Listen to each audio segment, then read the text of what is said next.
6 F-35 fighter jets, just delivered to the U.S. Marine Corps. No radar inside, just ballast. Dead weight bolted into the nose cone, where a $100 million jet's most critical sensor is supposed to go. This isn't a drill. June 23, 2026. A Senate Armed Services Committee hearing in Washington, D.C. Senator Mark Kelly, a retired naval aviator, a man who's actually strapped into a fighter jet, is staring down the director of the F-35 Joint Program Office. Against J-20s in the F-35, could not see it on radar. He asks a simple question. Half of the airplanes are not fully mission capable, and I think it's the Marine Corps that has been accepting airplanes with no radar. Is that correct? The answer? We have accepted 6 aircraft for the Marine Corps that do not have a radar installed. That is correct. 6 brand new F-35s, delivered to the United States Marine Corps, with ballast in place of their radars, because the radar isn't ready and the old radar physically cannot fit in the new airframe. And here's the part that should make your blood run cold. The Air Force and the Navy are next. Before the end of 2026, they will receive the same radarless jets rolling off the production line, cleared for training, useless for combat. Up to 300 F-35s could leave the factory this way. 300. To understand how this happened, you need to understand one decision that nobody wants to talk about.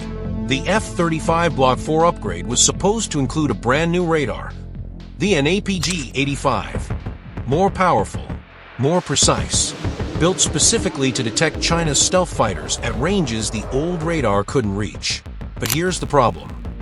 Starting with Lot 17, Lockheed redesigned the entire nose structure of the F-35 to fit the new radar.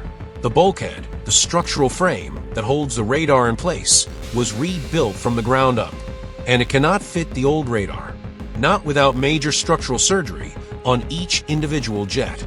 So when Northrop Grumman, the company building the APG-85, ran into cooling problems, power consumption problems, and development delays, there was no fallback. No plan B.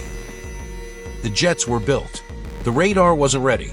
And the answer was to keep the production line moving anyway, and stuff a hunk of metal into the nose, so the plane doesn't fly crooked.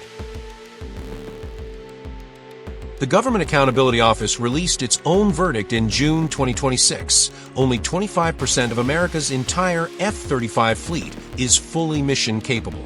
1 in 4.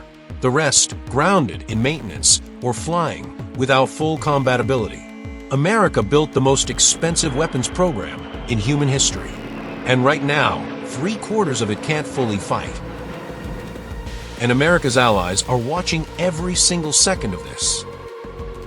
Canada, one of America's closest defense partners, is quietly reconsidering everything. Ottawa is now weighing splitting its fighter fleet, not buying F-35s exclusively, not locking themselves into a single American program. Instead, they're exploring broadening defense partnerships beyond the United States, hedging their bets in a way they never would have considered 5 years ago.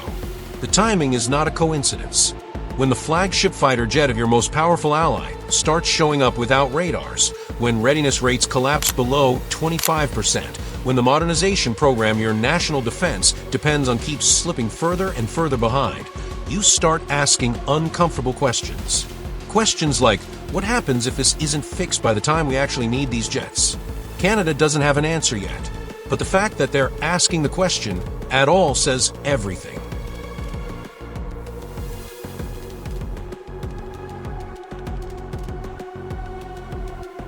Here's what makes this more than just a procurement problem.